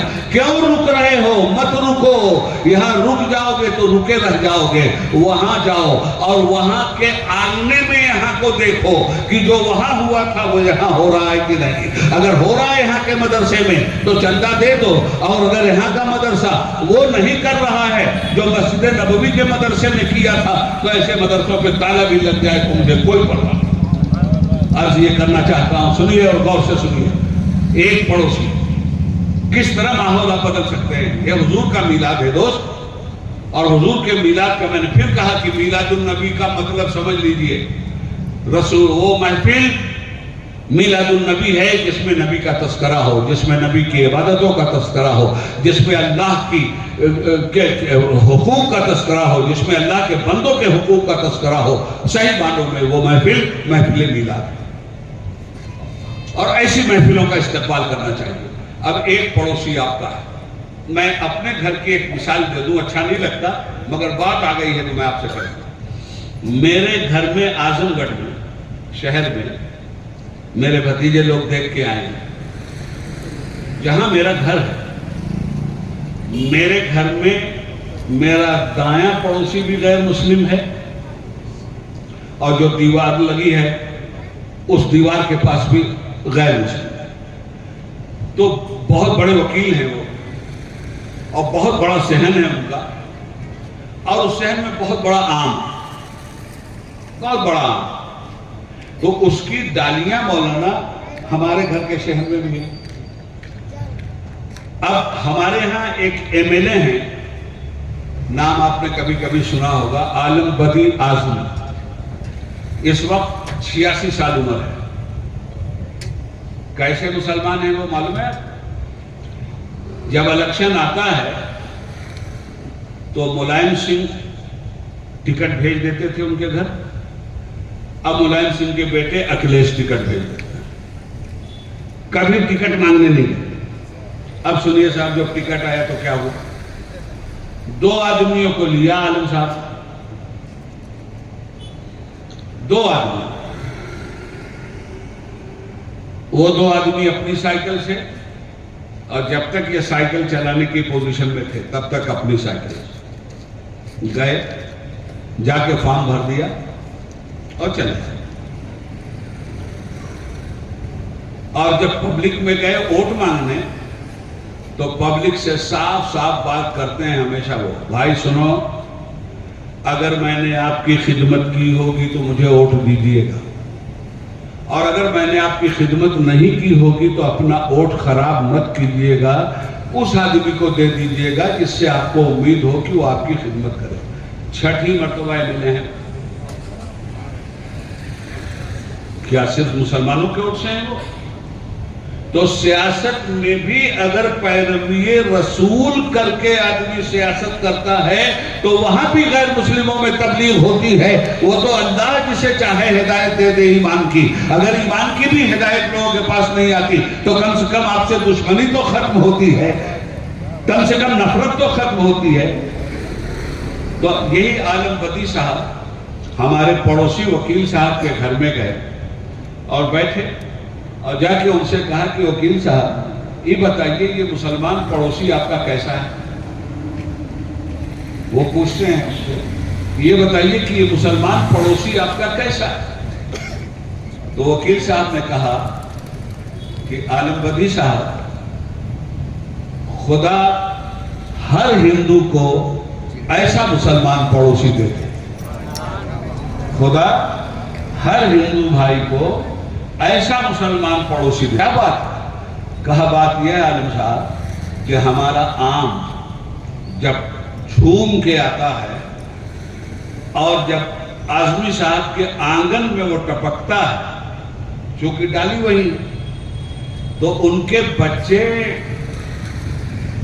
برتن میں وہ آم لے کر ہمارے گھر آتے ہیں کہ انکل یہ آپ کا آم ہمارے آنگن میں ٹوٹ کے گرا تھا، ہم آپ کو دینے آئے۔ تو میں نے کہا عالم صاحب ان بچوں سے کہ بیٹا تمہاری ایمانداری نے میرے دل میں اتنی بڑی جگہ پا لی کہ اب آج سے میں اعلان کرتا ہوں کہ اعظمی صاحب کے صحن میں میرے آم کی جتنی ڈالیاں ہیں ان کا سارا آم اعظمی صاحب کے بچوں کے لیے۔ میں صرف ایک مثال دے رہا ہوں چونکہ ایک بات آ گئی تھی اس لیے آپ سے عرض کر رہا ہوں۔ کیا مطلب؟ اپنے پڑوسی کے ساتھ ایسے بھی تو رہا جا سکتا ہے۔ اب آپ اس کو وہ ایمان لے آئے، آپ اس کا ٹھیکیدار نہیں، اور نہ اللہ نے یہ پاور آپ کو دیا ہے۔ اللہ نے آپ کو پاور دیا ہے تبلیغ کرنے کا، اللہ نے آپ کو پاور دیا ہے اچھی بات لوگوں تک پہنچانے کا۔ خود اپنے رسول سے کہتا ہے وَمَا أَنَا عَلَيْكُمْ بِحَفِيظٍ، وَمَا أَنَا عَلَيْكُمْ بِحَفِيظٍ، میرے رسول تم لوگوں پہ داروغہ بنا کے تھوڑی بھیجے گئے ہو، تمہارا کام تو میری بات کو پہنچا دینا ہے، بقیہ یہ نہیں قبول کریں گے تو میں جانوں یہ جانے، تم نے تو اپنا کام پورا کر دیا۔ وَمَا عَلَيْنَا إِلَّا الْبَلَاغُ، یہ ہے بات۔ تو عرض یہ کرنا چاہتا ہوں حضرات کہ تبلیغ ایسے بھی آج کے دور میں آپ کیسے، تو ہر دور میں کرنا چاہیے تھا، مگر جب دیا درد بھوتوں نے تو خدا یاد آیا۔ اب تو حالات ایسے ہیں کہ ان حالات میں آپ کو ہوش کے ناخن لینے ہوں گے، اپنے غیر مسلم بھائیوں کے ساتھ انسانی رشتہ آپ کو ایمانداری سے برقرار کرنا ہوگا، یہ مجبوری میں نہیں، یہ اسلام کی طرف سے دی ہوئی ذمہ داری ہے جو میں آپ سے کہہ رہا ہوں۔ تو آج تو ہم آپس میں اخلاق نہیں برت رہے ہیں، دوسرے کے ساتھ کیا برتیں؟ آج تو ہم آپس میں ایماندار نہیں ہیں، دوسرے کے ساتھ ہم کیا ایماندار ہوں؟ تو ان تمام تر باتوں کو ہمیں اپنے ذہن میں رکھنا چاہیے اور بہت خاموشی کے ساتھ آپ باعمل ہو جائیں۔ آپ کی سچائی تبلیغ کے لیے کافی ہے، جھوٹ نہ بولیں، تبلیغ کے لیے زبان کافی ہے۔ پھر مجھے اپنے ہی گھرانے کی ایک بات یاد آئی، میرے ایک بڑے سالے جو بہار گورنمنٹ میں کیبنٹ منسٹر تھے، سالے کیا میرے سالے کے سالے سید حفیظ الرحمان صاحب، ان کی سسرال گیا بہار میں، وہ بتانے لگے، ابھی انتقال ہوا ہے، تقریباً 100 سال کی عمر ہوئی، وہ بتانے لگے کہ عبید میاں جب ہم اپنی سسرال پہلی بار گئے تو وہاں کچھ ہندوؤں میں آپس میں جھگڑا ہو گیا، تو وہ ایک فریق کہہ رہا تھا کہ عدالت چلو، تھانہ چلو، تو دوسرا کہتا تھا کہ عدالت تو تھانہ جانے کی کیا بات، فلاں میاں صاحب کے پاس چلو، میاں صاحب کا فیصلہ مانو گے؟ کہاں، میاں صاحب کا تو فیصلہ مانیں گے، ٹھیک ہے ہم بھی تھانہ نہیں جائیں گے، جو میاں صاحب فیصلہ کر دیں گے منظور ہوگا۔ دونوں کا جھگڑا، میاں صاحب نے فیصلہ کیا، فیصلہ منظور ہو گیا، تو ان لوگوں نے کیوں یہ بات کہی؟ انہوں نے کہا میاں صاحب مسلمان ہیں، وہ جھوٹ نہیں بولیں گے، اس لیے میاں صاحب کے پاس چلو فیصلہ کروا لیں گے۔ یہ تھے آپ، زیادہ نہیں 100 سال پہلے تھے یہ آپ۔ آج آپ کیا ہیں؟ اپنے گریبان میں منہ ڈال کر دیکھیے اور سوچئے۔ آپ کو تو دنیا کو اسلام کی طرف متوجہ کرنے والا مبلغ اسلام نے بنایا تھا، آپ کو داعی بنایا، دوسرا آپ کا مدعو ہے، تو مدعو سے پیار ہی سے بات کی جائے گی۔ یہ ہمارے غوث میاں نے آج دعوت دیا 1000 آدمی کے کھانے کا، بڑا اچھا انتظام کیا، لوگ آئے، دعوت پہ آئے نا۔ اب دعوت پہ جب آپ کھانا کھا رہے تھے اسی وقت یہ آپ سے کوئی ٹیڑھی بات کر دیتے، ابے کیا دیکھ رہا ہے، کھاتا کیوں نہیں، زہر لگ رہا ہے کیا؟ اٹھ کے آدمی چلا جائے گا، اب یہ مرغا زہر ہو گیا، آپ کے اس طریقے سے یہ مرغا زہر ہو گیا۔ تو ہم تو دعوت، ابے مردود، اس مردود نے یہ کیا، اس خبیث نے یہ کیا، اس مردود نے یہ کیا، یہ دعوت ہے یا عداوت ہے؟ جب بھائی آپ کا مدعو ہے تو مدعو کے ساتھ یہ گفتگو کیسی؟ میں مجرم ہی صحیح، لیکن یہ طرز گفتگو کیا ہے؟ تجھے اے نائس وائز بدنام سمجھانا بھی آتا؟ ہم بہت بہت چکے ہیں خود، ہم نے اپنے احساسات میں کبھی اسلام کو داخل کیا ہوتا تو ہمارے اندر خود تبدیلی آئی ہوتی۔ تو سب سے پہلے تو ہمیں اپنے کو بدلنا۔ پتہ چلا ایک جماعت ہے مسلمانوں کی، اب جھگڑا ہو گیا تو جماعت ہو گئی، اب ایک امیر ادھر ہو گیا جماعت کا، دوسرا امیر ادھر ہو گیا جماعت کا۔ یہ کیا بھیا؟ تم دونوں کل ایک ہو گئی ہے تو بتاؤ، اللہ نے تو تم کو ایک جگہ کیا تھا، تم دو کیوں ہو گئے؟ تو مناظرہ بازی ہو۔ آج یہ وقت کا معاملہ آ گیا سامنے، مجھے جو کچھ بولنا تھا میں پوائنٹ نوٹ کر کے لایا تھا، مگر دیکھیے میں نے کھولا ہی نہیں، نوبتی نہیں یہی کھول لی۔ یہ وقت کا معاملہ آ گیا، کیوں ایسا ہے؟ چن چن کے آپ کے مسائل پر سب خون مارے جا رہے ہیں۔ 1994 1995 میں 1954 کے وقت بی کے امینڈمنٹ کو 1995 میں ترمیم کر کے مکمل طور پر اس کی خرابیوں کو خوبیوں میں بدل دیا گیا تھا۔ کوئی ضرورت نہیں تھی کہ الگ سے وقت ترمیمی بل لایا جاتا، مگر کیوں لایا گیا؟ اس لیے لایا گیا کہ آپ کے اندر بکاؤ مولوی موجود ہیں، بکاؤ پیر موجود ہیں، بکاؤ درگاہیں موجود ہیں، ایک طبقے کی حمایت ان کو مل جائے گی۔ یہی بکاؤ مولوی تمہارا اور یہی بکاؤ پیر تمہارے، اور زیادہ تر تمہارے سنی بکاؤ پیر، سنی بکاؤ مولوی، صاف صاف سنو، مودی کے دربار میں جا کے کھڑے ہو گئے، ہم صوفی ہیں، تم صوفی تو کیا، تم تو کوفی ہو۔ جا کر کے ان لوگوں نے باقاعدہ مودی کے اس ترمیمی بل کی حمایت میں بیان دیا، آپ سب لوگوں کو معلوم ہوگا۔ تو ان کو تو گورنمنٹ ہر جگہ تیار کیے بیٹھی ہے بھائی، یہ جا کے بیان بھی دے رہے ہیں۔ اور اس ترمیمی بل کے بارے میں مجھے آج پتہ چلا، آج آخری دن تھا، مگر مجھے آج باوثوق ذرائع سے پتہ چلا، آپ بھی پتہ لگا لیجئے، 2 دن اور بڑھا دیا گیا، 15 ستمبر تک یہ بڑھا دیا گیا۔ اگر یہ خبر صحیح ہے تو جتنا بھی آپ نے کیا اس کو ریجیکٹ کرنے کے لیے 2 دن میں طوفان کی طرح ایک ایک گھر نہیں چھوٹنا چاہیے۔ آپ اپنا مذہبی ملی دینی فریضہ سمجھ کر چاہے 1 دن 2 دن آپ کو ذاتی نقصان اٹھانا پڑے، گھر گھر جا کر ہر جماعت سے میں کہتا ہوں، ہر آرگنائزیشن سے کہتا ہوں، ہر مولوی سے کہتا ہوں، ہر پیر سے کہتا ہوں، ہر جماعت سے کہتا ہوں، گھر گھر جا کر اتنی دستک ٹھوکو، اتنی دستک ٹھوکو کہ ان کو دن میں تارے نظر آئیں، اور اگر اس کے باوجود بھی یہ نہیں مانیں گے تو جس طرح شاہ بانو کیس کی لڑائی میں اپنی جوانی میں لڑا تھا، اسی طرح سے اوقاف کی لڑائی اپنی اس عمر میں بھی لڑوں گا جبکہ 76 سال کو کراس کر رہا ہوں۔ نعرہ تکبیر، نعرہ رسالت، عبید اللہ خان اعظمی، یہ سب کیوں ہو رہا ہے میرے بھائی؟ یہ ہماری غلطی، ہماری کمزوری، اور اس میں بھی ہماری بے ایمانی کو بڑا دخل ہے۔ ٹوٹل ریجیکٹ کرو۔ ہاں کچھ پوائنٹ ایسے ہیں ہم طے کریں گے کہ کیا کیا ترمیم کرنی ہے۔ ہم جانتے ہیں وقف بورڈ کے ان بے ایمانوں کو جو بے ایمان وقف کی جائیداد بیچ رہے ہیں۔ ایک دکان کا کرایہ جس کا کرایہ کم سے کم 5,000 روپیہ مہینہ ہونا چاہیے، 5 روپیہ سالانہ پہ دکان چل رہی ہے۔ جس کو جہاں موقع مل رہا ہے اوقاف کی زمین بیچ رہا ہے۔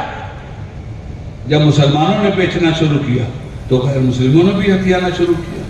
اور اگر حکومت کی یہ خواہش ہے کہ وقف بل کو صحیح کیا، ہم اس لیے کر رہے ہیں کہ مسلمانوں کے ساتھ جو خرد برد ہو رہا ہے اسے بچائیں، تو میں حکومت سے کہوں گا پہلے شاستری بھون خالی کرو۔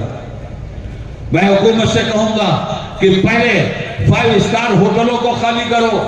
میں حکومت سے کہوں گا کہ سب سے پہلے وقف کی زمین پر بنی ہوئی دنیا کی سب سے بڑی عمارت بمبئی میں مسٹر امبانی کی اس پہ بلڈوزر چلاؤ، اس لیے کہ ٹوٹل زمین وقف کی جائیداد بک رہی ہے۔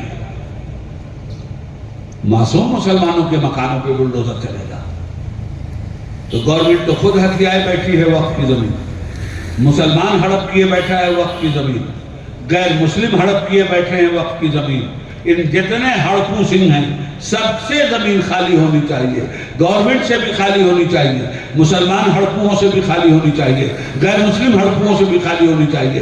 آج ہم در در کی ٹھوکر کھا رہے ہیں۔ ہمارے بزرگوں نے جتنی چیزیں وقف کی شکل میں ہمیں عطا فرمائی تھی، قسم خدا کی حکومت سے 1 پیسہ نہیں چاہیے ہمیں، ایمانداری سے ہماری زمینیں ہم کو واپس کر دو۔ ہم سارے ہندوستان کے مسلمانوں کو انہی پیسوں سے لکھپتی کروڑ پتی بھی بنائیں گے، اور انہی پیسوں سے غیر مسلموں کی بھی مدد کریں گے چیریٹی کے طور پر۔ جو غریب لوگ ہیں، ہمارا مذہب غریبوں کی بھی مدد کرنے کا حکم دیتا ہے۔ وہ ذات برادری کی بنیاد پہ غریب نہیں دیکھتا، وہ غریب کی بنیاد پہ غریب دیکھتا ہے۔ وہ ذات برادری کی بنیاد پہ بیمار نہیں دیکھتا، وہ مریض کی بنیاد پہ مریض دیکھتا ہے۔ سرور کونین صلی اللہ علیہ وآلہ وسلم کی ایک حدیث میں نے پڑھی ہے، پڑوسی کا حق ادا کرو۔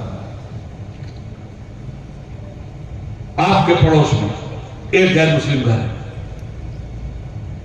اس گھر کی ایک بہن پریگننٹ ہے، 40 قدم دوری پہ نل لگا ہوا، گاؤں میں آپ کیسے مدد کر سکتے ہیں؟ وہ پانی بھر رہی ہے، بالٹی میں لے کر جائے گی اپنے گھر میں۔ آپ اگر کار سے بھی جا رہے ہیں تو کار روک دیجئے وہیں، اور جا کے کہیے بہن ہٹ، ہم یہ طرح کام کر دیتے ہیں، اور وہ پانی اٹھا کے صرف اس کے گھر تک لے جا کے پہنچا دیجئے، پھر آپ اپنی کار اسٹارٹ کیجئے، دیکھیے آپ کے آتے آتے واپس انقلاب آتا ہے کہ نہیں۔ یہ تھا وہ میلاد النبی جس نے ہمیں یہ پیغام دیا تھا کہ مدد کرو لوگوں کی، اللہ تمہاری مدد کرے گا۔ لوگوں پہ رحم کرو، اللہ تم پر رحم کرے گا۔ یہ ہے میرے مصطفیٰ اور یہ ہے ان کی آمد۔ پیدا ہوئے تو رب حبلی امتی، رب حبلی امتی، اور رحیم و کریم کیسے ایک واقعہ بیان کر کے تقریر ختم کر رہا ہوں۔ آپ یقین مانیے میں بولنے کی پوزیشن میں بالکل نہیں تھا، مگر میں بولوں گا، اس لیے بولوں گا کہ مجھے اپنی جان کا مسئلہ نہیں ہے اس وقت، میرے سامنے آپ کی بھی جان کا مسئلہ نہیں، آپ کے دین و ایمان کا مسئلہ ہے۔ جس حد تک میں اپنا حصہ ڈال سکوں اس حد تک تو اپنا حصہ ڈالنا میرا فرض بنتا ہے۔ ایک واقعہ بیان کروں، رحم کرو۔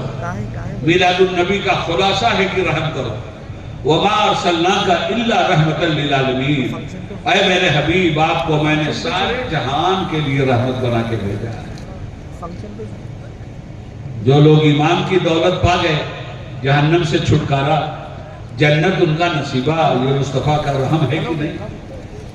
انسانوں پہ رحم، جانوروں پہ رحم، چڑیوں پہ رحم، چرندوں پہ رحم، کس کے لیے وہ رحمت للعالمین ثابت نہیں ہوئی؟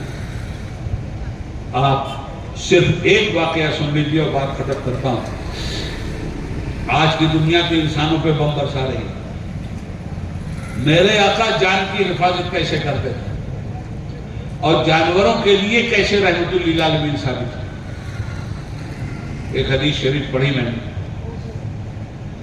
سرکار دو عالم صلی اللہ علیہ وسلم کی بارگاہ میں ایک اونٹ آیا۔ غور سے سن لیجیے۔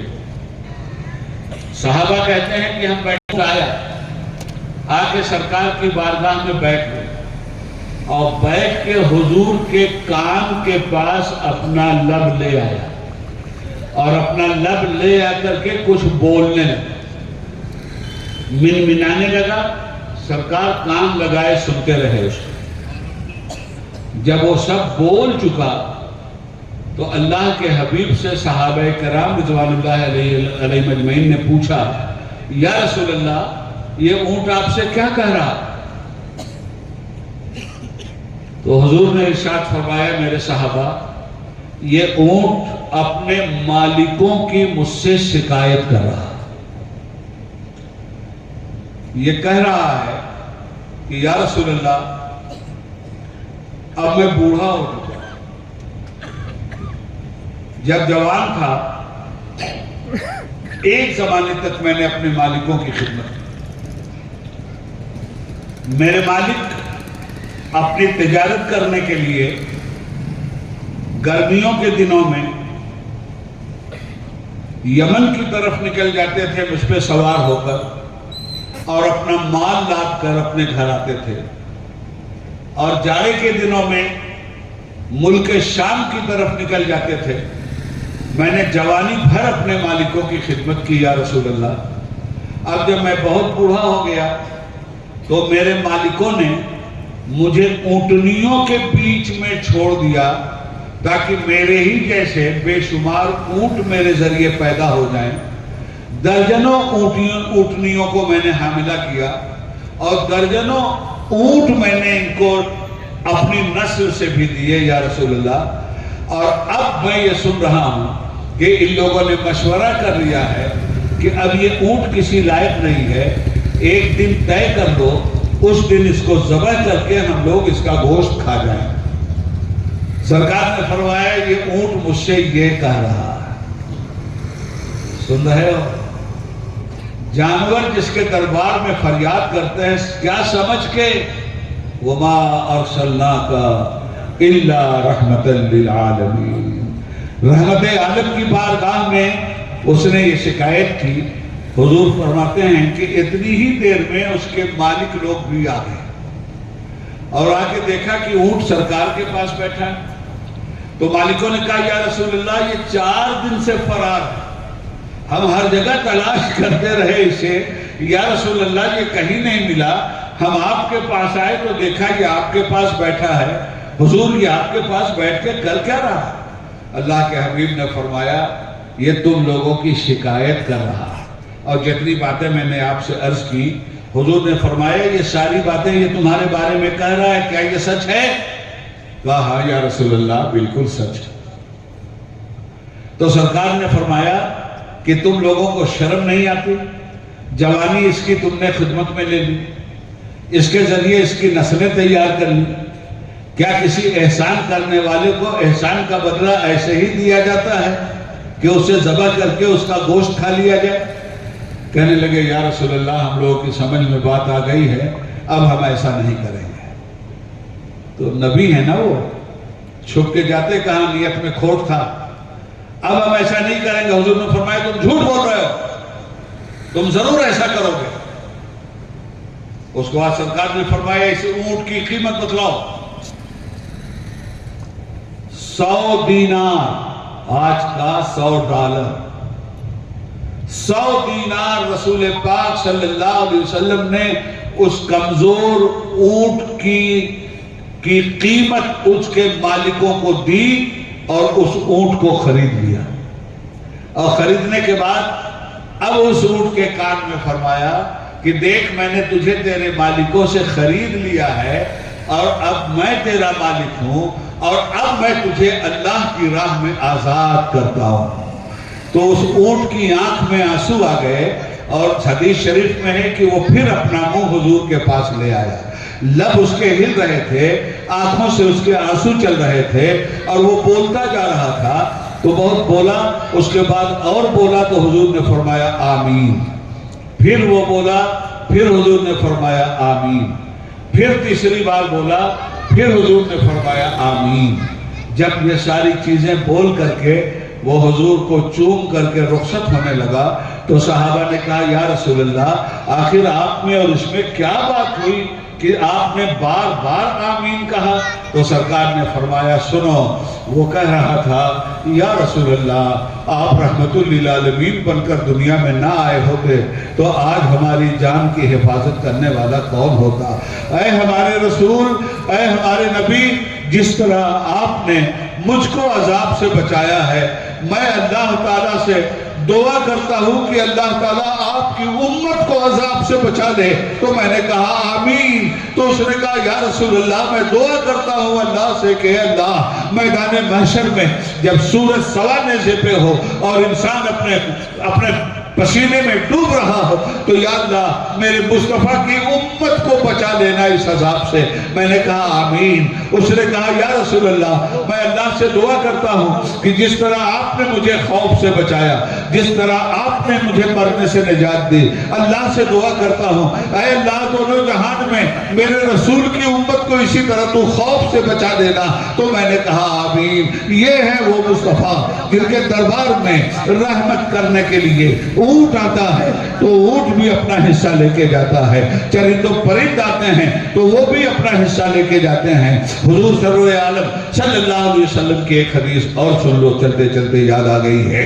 سرکار ام سلمہ اس کی راوی ہیں رضی اللہ تعالیٰ عنہا ام المومنین، اور طبرانی نے بھی اس حدیث کو بیان کیا ہے۔ فرماتی ہیں کہ ہم رسول پاک صلی اللہ علیہ وسلم کے ساتھ ایک سفر میں جا رہے تھے، اور سفر میں فی صحرا کا سفر تھا، اس پہ جا رہے تھے۔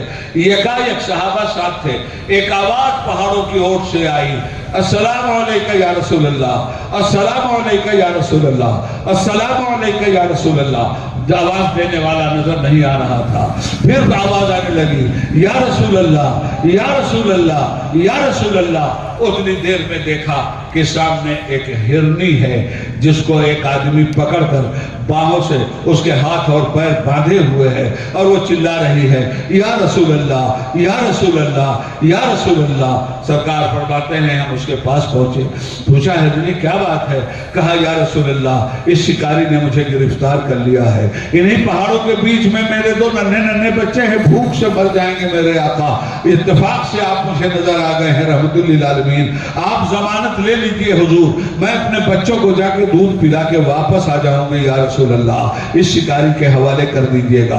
حضور نے فرمایا جا میں تیری ضمانت لیتا ہوں۔ وہ عربی ڈر گیا، یہ کیسے آپ کہتے ہیں کہ آپ ضمانت لیتے ہیں؟ فرمایا میں ضمانت لیتا ہوں، اگر وہ نہیں آئی تو تو مجھے گرفتار کر لینا۔ چلی گئی چوکڑی بھرتے ہوئے، السلام علیکہ یا رسول اللہ، السلام علیکہ یا رسول اللہ۔ بچوں کو دودھ پلایا اس نے۔ دو روایتیں سامنے آتی ہیں، ایک روایت یہ ہے کہ وہ واپس آ گئی، کہا حضور میں نے اپنا وعدہ پورا کر دیا۔ ایک روایت یہ ہے کہ بچوں کو لے کے آئی اور کہا کہ یا رسول اللہ میں نے اپنا وعدہ پورا کر دیا۔ سلام ہے میرے مصطفیٰ، جانور آپ کو پہچانتے ہیں اور آپ سے اپنا کیا ہوا وعدہ نہیں توڑتے۔ یا رسول اللہ ہم نے آپ سے وعدہ کیا تھا کہ ہم نمازیں نہیں چھوڑیں گے اور ہم چھوڑ رہے ہیں، ہم نے آپ سے وعدہ کیا تھا آپ کی شریعت کو طبیعت میں نہیں بدلیں گے، مگر آج بدقسمتی سے ہم آپ کی شریعت کو طبیعت میں بدل رہے ہیں۔ ہم نے آپ سے وعدہ کیا تھا کہ یا رسول اللہ ہم بےایمانی نہیں کریں گے، آج ہم مال بیچتے ہیں تو مال میں تول میں بےایمانی کرتے ہیں، بات چیت کرنے میں بےایمانی کرتے ہیں۔ وہ جانور وہ ہرنی ہم سے اچھی ہے جو اپنے نبی سے وعدہ کر کے اپنی جان پہ کھیل گئی اور اپنے نبی کی مقدس بارگاہ میں آ گئی۔ حضور نے فرمایا لے تیری اونٹ تیری ہرنی آ گئی. اس نے کہا ایمان روشن ہو گیا. یا رسول اللہ مجھے کفر سے آزاد کر دیجئے, اسے میں آزاد کر رہا ہوں. لا الہ الا اللہ محمد رسول اللہ. راوی کہتے ہیں کہ جب وہ بچے کی طرف دوڑی تو کہنے لگے اشہد انک رسول اللہ, اشہد انک رسول اللہ, اشہد انک رسول اللہ. اے اللہ کے رسول, آپ اللہ کے سچے نبی ہیں. اے رحمت عالم, آپ اللہ کے سچے نبی ہیں. وہ ہر عالم کی رحمت ہے, کسی عالم میں رہ جاتے, یہ ان کی مہربانی ہے کہ یہ عالم پسند آیا. مسلمانوں یہ میلاد کی محفل اس لیے سجائی جاتی ہے کہ اس طرح آقائے دو جہاں صلی اللہ علیہ وآلہ وسلم کی رحمت کاملہ, اخلاق فاضلہ, سیرت طیبہ کی گفتگو کرتے ہوئے جہاں تک ممکن ہو سکے آپ تک پہنچائی جائیں, اور جہاں تک ممکن ہو سکے آپ اس پہ عمل کریں. یار زندہ صحبت باقی. اخیر میں یہ عرض کروں گا, اے پروردگار جو کچھ بھی میں نے کہا ہے, جو باتیں میری زبان سے حق اور سچ نکلی ہیں وہ تیری طرف سے ہیں, اور اگر مجھ سے کوئی غلطی اور گناہ اور غلط بات نکلی ہے تو ہمیشہ کی طرح آج کے جلسے میں بھی کرسی چھوڑنے سے پہلے تیرے بندوں کو گواہ بنا کر تیری بارگاہ میں کھلی ہوئی توبہ کرتا ہوں اور پڑھتا ہوں استغفر اللہ ربی من کل ذنب و اتوب الیہ. خوب کی سیر چمن پھول چنے شاد رہے, باغ باغ جاتا ہوں گلشن تیرا آباد رہے. والسلام علی من اتبع الہدی. خدا حافظ. السلام علیکم ورحمۃ اللہ وبرکاتہ.